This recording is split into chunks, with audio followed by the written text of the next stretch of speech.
नमः संस्कृताय. नमस्कार विद्यार्थी मित्रो. मागच्या तासाला आपण ब्रह्मसंस्कृतम या शीर्षकाखाली संख्यावाचकांचे प्रकार पाहिलेले. आज त्याचा आपण भाषाभ्यास पाहणार आहोत. आवृत्तीवाचक, क्रमवाचक, संख्यावाचक ही कशाप्रमाणे आपल्या लिंग, वचन आणि विभक्तीप्रमाणे ज्या नामाबद्दल ही वाक्यामध्ये आलेली आहेत त्याच नामांच्या लिंग, वचन आणि विभक्तीनुसार कशी परिवर्तित होतात हे आपण पूर्ण अभ्यास केलेला आहे. त्यावरच आधारित भाषाभ्यास अर्थात संभाषा पत्र आजच्या तासाला आपण पाहणार आहोत. पहा, पहिला प्रश्न, आवृत्तीवाचकेन वाक्यम पूरयत. आवृत्तीवाचकाने वाक्य पूर्ण करायचं आहे. म्हणजे कंसात जी काही तुम्हाला संख्या दिलेली आहे त्या संख्याचं योग्य रूप तुम्हाला वापरायचं आहे. पहिलं वाक्य आहे. इथं मला जागा कमी असल्यामुळे मी लगेच उत्तर या ठिकाणी लिहिलेलं आहे. तुम्हाला ते वाक्य लिहायचं आहे. वाक्य लिहून त्याखाली त्याचं उत्तर तुम्हा सर्वांना लिहिणं अपेक्षित आहे. परीक्षेमध्ये हा 3 अंकासाठी आपणाला प्रश्न विचारला जातो.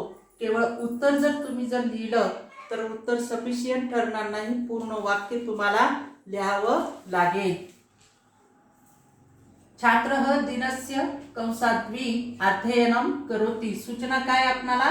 आवृत्तीवाचक 2 या संख्येचा आवृत्तीवाचक रूप इथं आपणाला लिहायचं आहे. काय 2 या संख्येचं आवृत्तीवाचक होतं? द्विवारम. म्हणजे पूर्ण वाक्य काय होईल? छात्रः दिनस्य द्विवारम अध्ययनम करोति किंवा द्विहि अध्ययनम करोति. विद्यार्थी दिवसातून 2 वेळेस अध्ययन करतो. पुढचा प्रश्न आहे. माता कंसात पंच आहे मम पुस्तकम युतकम प्रक्षालितवती. 5 या संख्येचं काय करायचं आहे? आपल्याला आवृत्तीवाचक वापरायचं आहे. काय होईल आवृत्तीवाचक?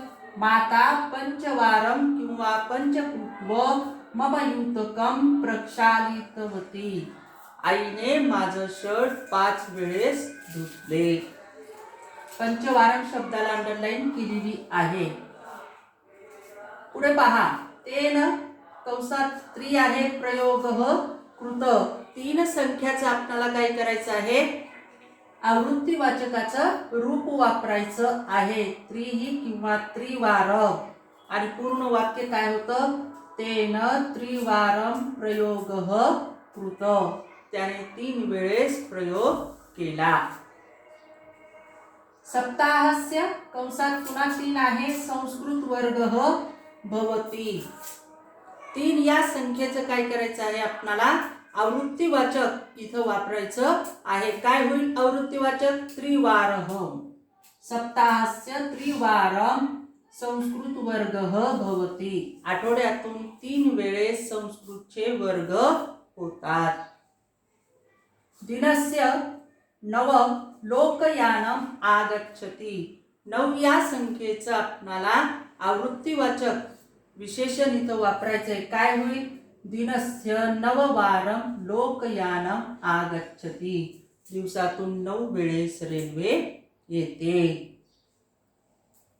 अस्माकं कुटुंबम संवत्सरस्य कंसात 1 आहे पर्यटनार्थम गच्छति.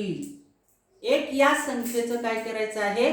आवृत्तीवाचक आपणाला वापरायचं आहे. काय होईल आवृत्तीवाचक? 1 वारम किंवा सकृत. म्हणजे अस्माकं कुटुंबम संवत्सरस्य सकृत किंवा 1 वारम पर्यटनार्थम गच्छति.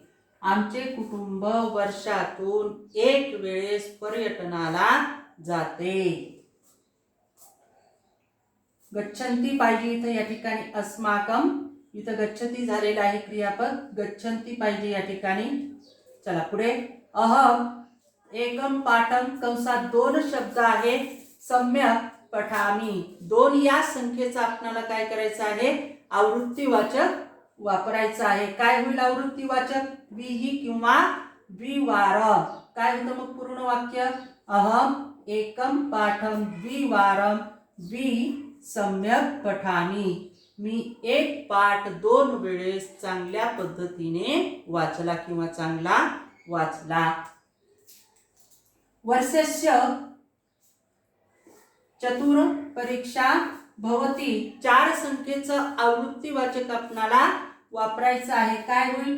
वर्षस्य चतुर्वारं परीक्षा भवती. वर्षातून 4 वेळेस परीक्षा होतात.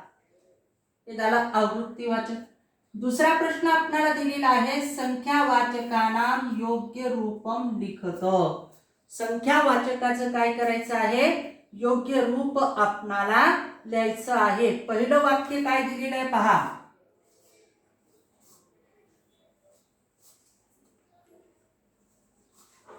भगवता व्यासेन कंसात 18 आहे पुराणानी रचितानी. आता इथे काय आहे? संख्यावाचक. प्रत्येक प्रश्न येत असताना किंवा देत असताना प्रश्न काय दिलेला आहे आपणाला पहा. वरे आवृत्तीवाचक होता, आता इथं काय आहे? संख्यावाचकांना योग्य रूप लिखत. संख्यावाचक म्हणजे 1 ते 100 पर्यंत जी काही संख्या आहे त्यापैकी कोणतंही एखादं वाक्य तुम्हाला येऊ शकतं. या संख्यावाचकांची रूप तुम्हाला काय करायची? तिथं लिहायची आहेत. काय आहे? भगवता व्यासेन कंसात 18 आहे पुराणानी रचितानी. 18 संख्येचं काय करायचं आहे? संख्यावाचकाचं रूप लिहायचं आहे. काय रूप होईल? अष्टादश. आणि पूर्ण वाक्य काय होईल?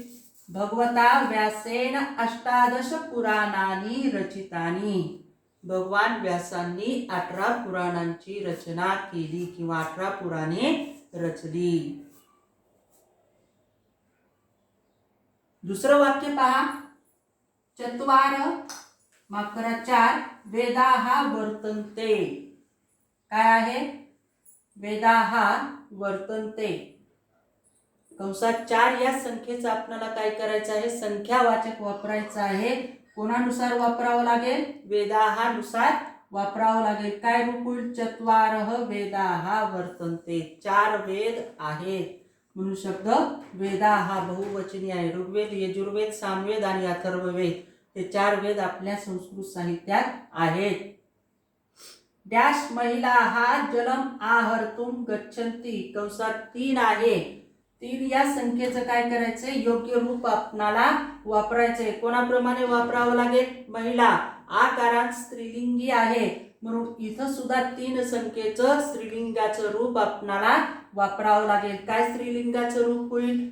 तिसरः महिलाहा जलम आहर्तुम गच्छन्ति.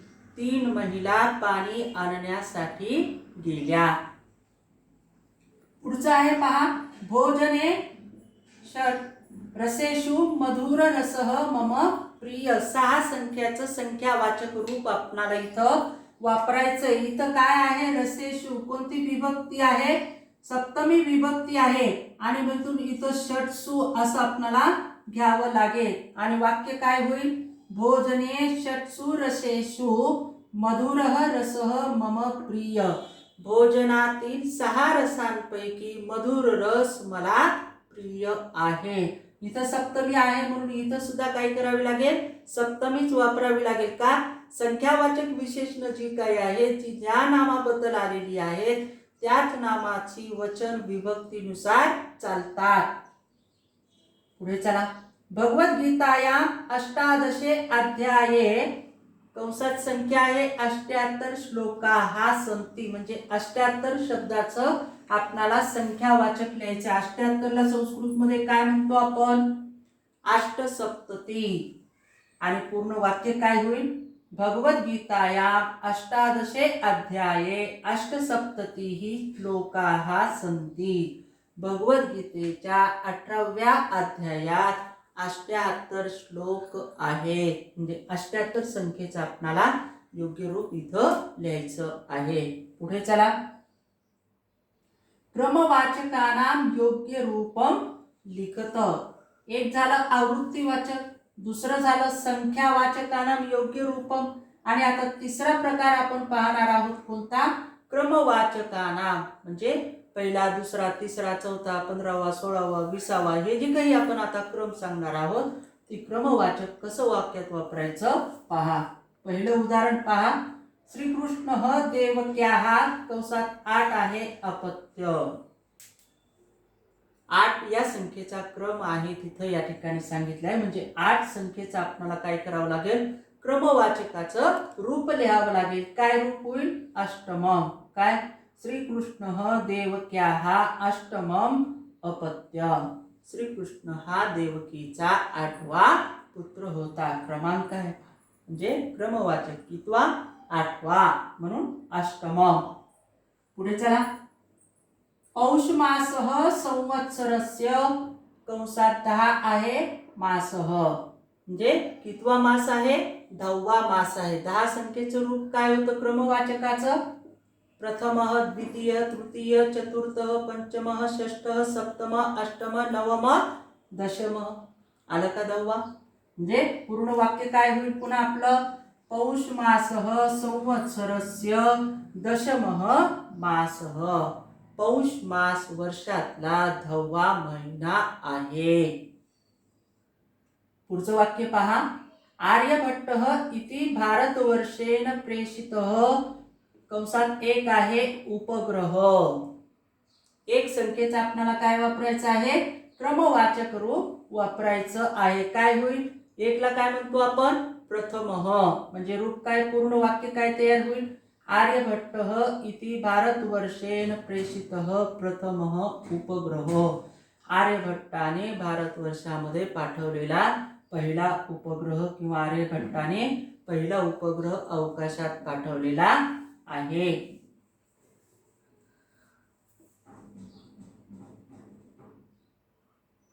प्रथमः हे क्रमवाचकाचं रूप. कितवा उपग्रह आहे? पहिला उपग्रह आहे. पुढचं पहा. भवने मम ग्रहम डॅश तले वर्तते. आणि कंसात काय आहे? सप्तम, म्हणजे 7 अंक दिलेला आहे. 7 अंकाचं आपणाला क्रमवाचक रूप वापरायचं आहे. काय होईल क्रमवाचक? सप्तमे. भवने मम गृहम सप्तमे तले वर्तते. भवनामध्ये माझं घर 7व्या मजल्यावर आहे. स्थान आहे म्हणून या ठिकाणी आपण काय, इथं सप्तमी आहे म्हणून इथं सुद्धा आपण सप्तमी विभक्तीमध्ये त्याचं रूप केलेलं आहे. पुढे चला. कंसात द्वि आहे. भवने योगेशः निवसती. द्विसंख्येचा आपणाला योग्य रूप वापरायचे. द्विही किंवा द्वितीये. भवने योगेशः निवसती. दुसऱ्या मजल्यावर, दुसऱ्या भवनावर किंवा दुसऱ्या मजल्यावर योगेश राहतो. पुढचं वाक्य पहा. शाकुंतलस्य कंसात चतुर अंक रमणीयः. 4 संख्यावाचकाचं आपणाला काय करायचं आहे? क्रमवाचक रूप लिहायचं आहे. काय होईल क्रमवाचक रूप? चतुर्थः. आणि पूर्ण वाक्य काय होतं? शाकुंतलस्य चतुर्थः अंक रमणीय. महाकवी कालिदासानं जे अभिज्ञान शाकुंतल नाटक लिहिलं त्या नाटकातील 4था अंक हा अतिशय रमणीय आहे किंवा सुंदर आहे. पुढचं वाक्य पहा.